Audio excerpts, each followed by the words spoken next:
I have some exciting news for you. The team at Hebrew Bible Insights is growing, and Nathan French and Edwin Rosa are on the team. I'm really excited to introduce them to you. Also in this episode, we're re-looking at what is the vision and the heart for Hebrew Bible Insights. It's been since April 5th, 2020 that I've talked about this. And it's amazing how much change and growth and development has happened. And I'm excited for you to hear more of the behind the scenes, who we are, what we're about, and how we want to add value for you and those people that you influence. So let's dive into today's episode.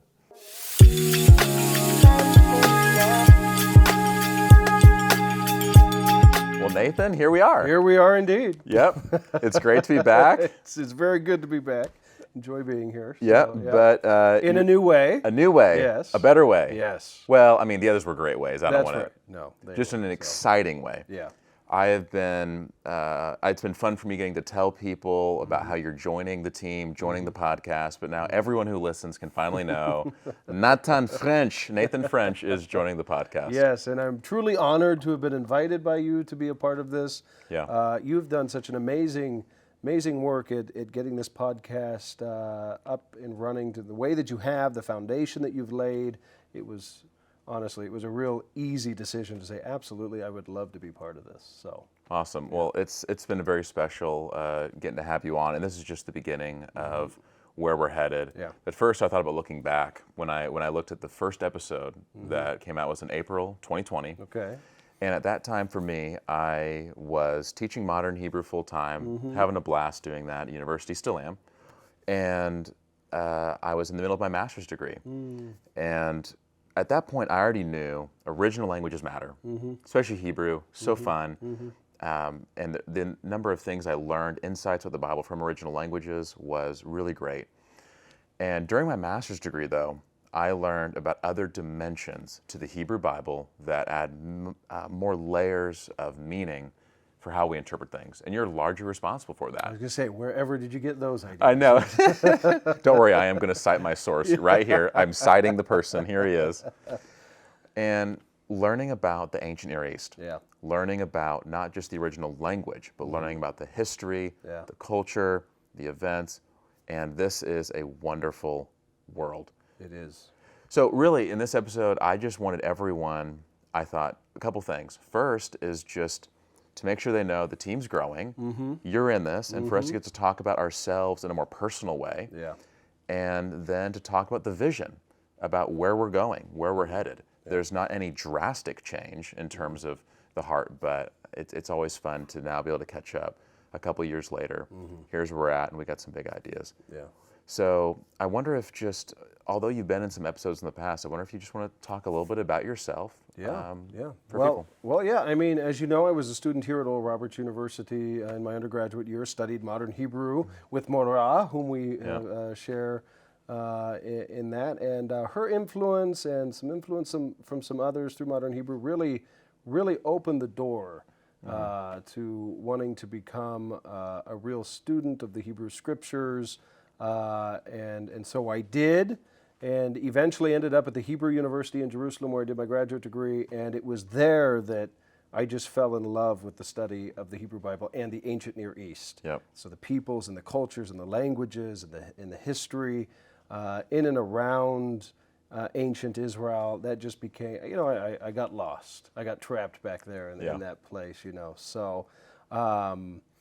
And then getting to go do my PhD work in Aberdeen under a wonderful scholar, Professor Lena Sophia Tiemeyer, who had completed her first two degrees at the Hebrew University, and then her PhD at Oxford. So to get to work with her in that methodology was just amazing. And so that's just sort of my academic journey, but on the personal level, I'm having a wonderful time raising my two sons, Ezra and Boaz. Wonderful Hebrew names, Yes, wonderful by the way. name. Ezra from possibly Azaryahu or something like that. The Lord has helped. Yeah. He's my oldest at 3.5, and then Boaz is just a little over 9 months. And so Wow. my wife and I, my wife who teaches here as well, Yep. in counseling in the graduate department in theology, So we're just having a blast. Yeah, you at guys that are a point. true power couple. I mean, your wife guest spoke in one of my classes. Oh yeah, she really loved that. The way Really she enjoyed blends that, so. theology and counseling is just Oh yeah, she's amazing. amazing, and her work is amazing, and she's she's a very good detailed scholar. I mean, just amazing what she does. So Yeah, it's great. yeah, And for me, I think we have an interesting overlap. As you alluded to, we both studied under the same modern Hebrew teacher. yeah, And although you did much longer than me, we both studied at Hebrew University of Jerusalem. But again, there's still differences though, where for you've gone all the way to the PhD level, the highest levels you can, and the ancient Near East expertise. And it's gonna be fun to see how we get to bring to the table our different backgrounds and experiences to create great value for people. yeah, And one thing I know we're both passionate about is, I've gotten a master's degree, you have a PhD. We've done the whole academic realm. We both also have church experience. yeah, Where my previous career was working as a pastor, and I didn't even envision myself going into the academic realm. I always enjoyed learning. Yeah. I didn't think that was necessarily maybe going to happen, but I loved doing that, and it was great. So anyway, working at a church was fantastic. I was a communication major, and so my background was I thought about how to present things really well, and I just enjoyed all kinds of content. But I didn't know what content specifically do I want to communicate well. Yeah. I found myself working at a church and helping create curriculum, doing communicator coach stuff, and it was a blast. Yeah. But learning the Hebrew language, I realized I want to dig deep into the Old Testament, and the master's degree is what sealed it for me. Is there are too many ideas. Yeah. And here's what I think about: is I've been around a lot of people that care about the Bible, they care about their relationship with God, living faithfully, and they want to know more. And for some people, they've grown up in a church where they have wonderful teachers. Or maybe people who are listening, they are that great teacher for people. Yeah. But what I've learned is that there's so much depth when it comes to the Hebrew Bible. And frankly, I think some of us, we end up avoiding a lot of the Old Testament because it feels complicated. Yeah. I mean, even It is pastors. complicated. Yeah. Right. Oh, it is. Yeah. Exactly. No, you're right. It feels complicated. It is. So. And so whether it was me growing up as a Christian myself or when I was on teams trying to create curriculum around content, we know the Bible matters, we know all the Bible matters, but we end up having to avoid a lot because how do we deal with this? And I think what people will find is when we approach the Hebrew Bible from a perspective that we're approaching it from the ancient Near East context. Yeah. In the original languages, stories that were at one point confusing or boring are now engaging and they make sense. I wonder if you can just speak to a little bit of this. Sure, certainly. And I think for any of us who ended up in scholarship, like for example, Hebrew Bible, Ancient Near Eastern scholarship myself, or I could think of Professor Lana Sophia Tiamar, my Dr. Mutter at Aberdeen. She she ended up in Israel doing some things at a very young age, and then was interested in the Bible, so she started studying the Bible and ended up becoming a professor of it, right? I think that's the same for me too. As a young man, as a young Christian, I was very, very concerned about reading and interpreting Scripture. Yeah. And the more that you dig and the more that you try to learn the text, it just naturally leads, I think, into sort of this realm. Yeah. And so I think for my journey, I know for yours, at the very heart of it is I want to be a faithful reader of the text. Yeah. And that is why we end up where we end up. Yep. Ultimately, I think not everyone, but certainly in our case and in our stories, that just is the case. And two, it's just so interesting, right? I mean, it's just such an interesting body of literature and of text that you just can't get around it. So taking it to the second level, then, I have to bring in. I think I did it on one of our previous episodes, but Professor John Walton, and he always says the Bible was not written to us. Though it was written for us, the Bible was written to another people in another time, in another place, and in another culture. Yeah. And it must behoove us to study the text and the ancient people so that we can know the message that is coming through. Yeah. And without that study, you can't know it. And what's great with your foundation is that anyone who is a Hebrew Bible Ancient Near Eastern scholar knows that at the very heart of just translation, you're already making interpretive decisions. Right. And this is vitally important to know. We can't know that Bereshit bara Elohim et hashamayim ve'et haaretz is in the beginning God created the heavens and the earth, or is it when God began to create the heavens and the earth? Like, there are many layers of meaning in those words, and we have to know what they mean in an ancient context. Yep. If we're going to faithfully translate Scripture for the body of Christ, and for anyone interested in reading the text. So. Yep. Yeah.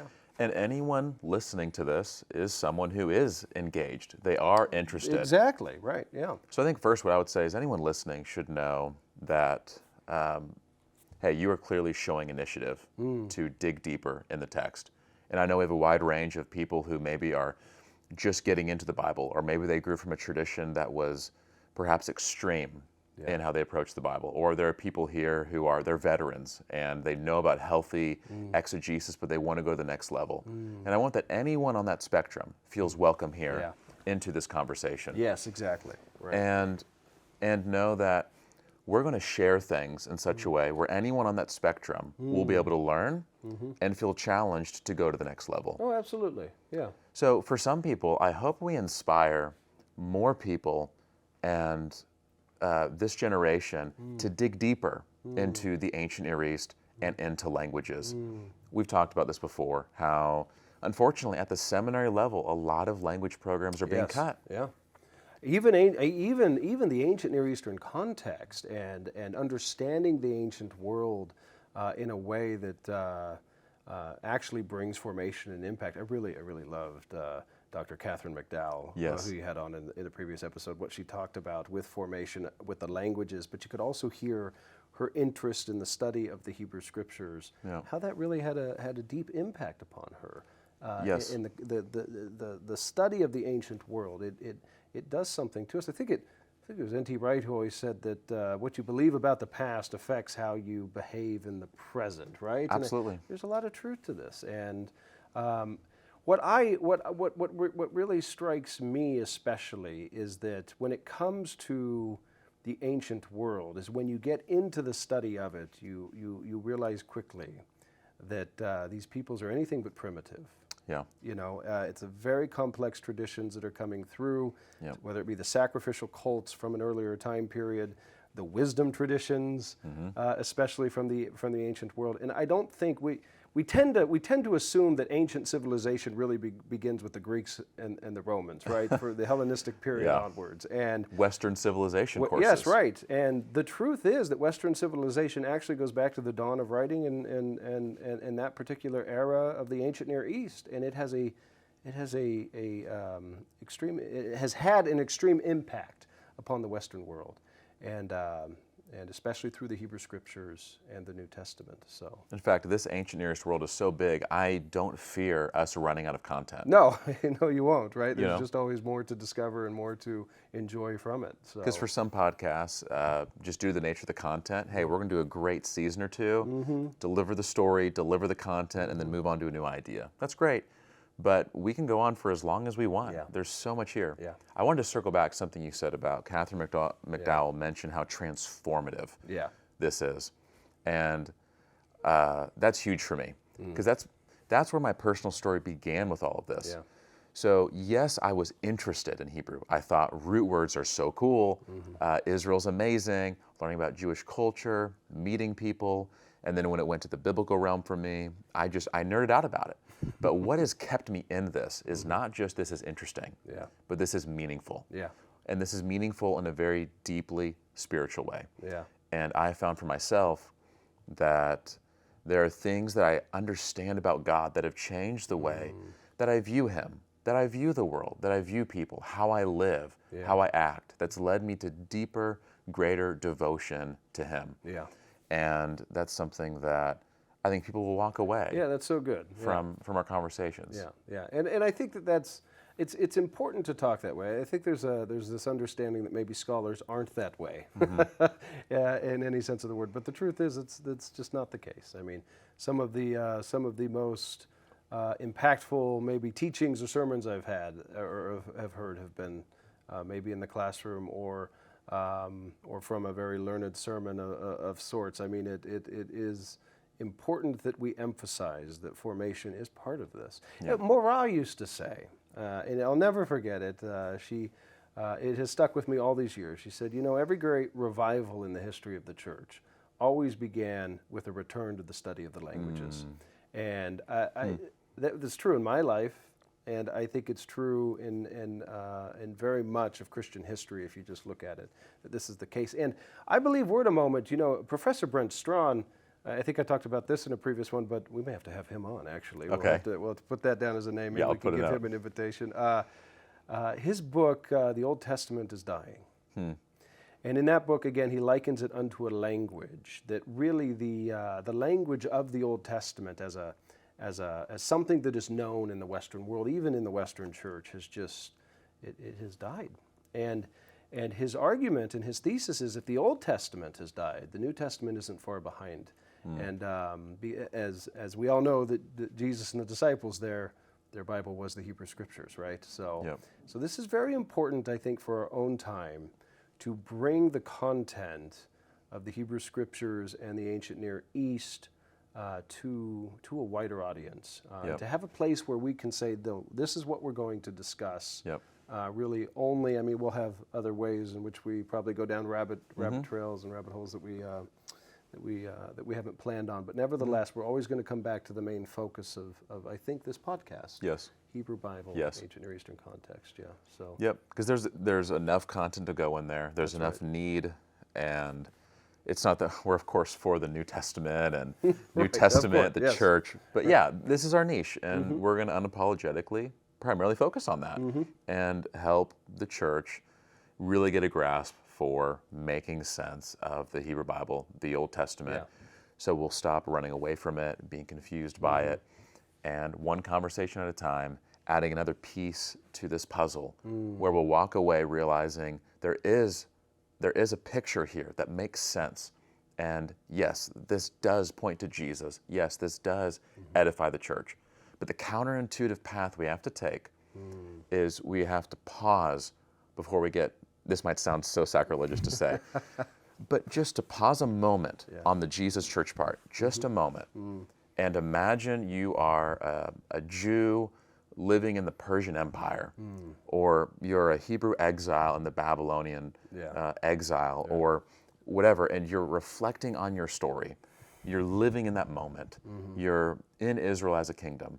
And when we first approach the story from that historical place, context, and perspective, that the most intuitive, common sense meaning is what we'll end up finding. And that leads to Jesus and the church better than trying to approach a text without that context and forcing meaning, trying to make sure something makes sense. Yeah, that's great. Because let's think like Leviticus 19:18, for example. These are some Middle Bronze Age priests writing down in a text that you should love your neighbor as yourself, So, look, the Bronze Age religion is important. The Bronze Age wisdom tradition there in that particular text, for example, is extremely important. And if Jesus is going to emphasize it, he's doing it, from that particular contextual moment. So, I think at this point what I want to do is, whenever I was having you write your bio for our website, you're a brilliant writer. You wrote a sentence that perfectly encapsulates what generally takes me like 1 to 2 paragraphs to tell people. And this is what I want to read, because I think this does a great job of saying what our vision is. We have the tagline, making sense of the Hebrew Bible. Right, there's that tagline, or adding value to you and those you influence, like that. That's a way of looking at what we do. But if we want to get more nitty-gritty details, like what do we mean by that? Here's what we would say: is that we are engaging in the study of the Hebrew Bible in its ancient Near Eastern context and original languages to promote good and reasonable interpretation of Scripture, so that the church might live more faithfully in the present. There's a lot to unpack there. But all those core components, that's what we're going for. And with every podcast we do, with every video that we do, is trying to help people, as many as we can, to get this out to people as we interview great scholars, as we have conversations, and that people of all different kinds of backgrounds and education levels can receive this. Because I'm well aware, many people listening to this may not have or may never will get that formal education. Of course. And that's fine. But here's a place you can come to, you can trust, and we're going to do the best we can. Yeah. We're not perfect. We're going to do the best we can to Yeah. present content that you can take into your church, into your personal life, deliver in an accessible way that makes sense, that's engaging, and we're going to have a lot of fun. Because let's be honest, we just love talking about this stuff. Of course, right. It's going to be great. That's what we do. So it will be fun. And you know, before Haley and I, my wife, we moved to Scotland, we worked for a Presbyterian church in Littleton, Colorado as Christian education director. So we did a lot of youth, preached, and all sorts of things in the church, Christian education. I would lead Sunday schools, build a Sunday school curriculum for the adults, and just be honest, I absolutely loved it. Like what we get as scholars from seminaries, from some of the best institutions at the academic level in the world, in their divinity departments or Hebrew Bible or whatever, ancient Near Eastern departments, what we pay and go through in being educated in that, we can offer to the church freely, and we should, right?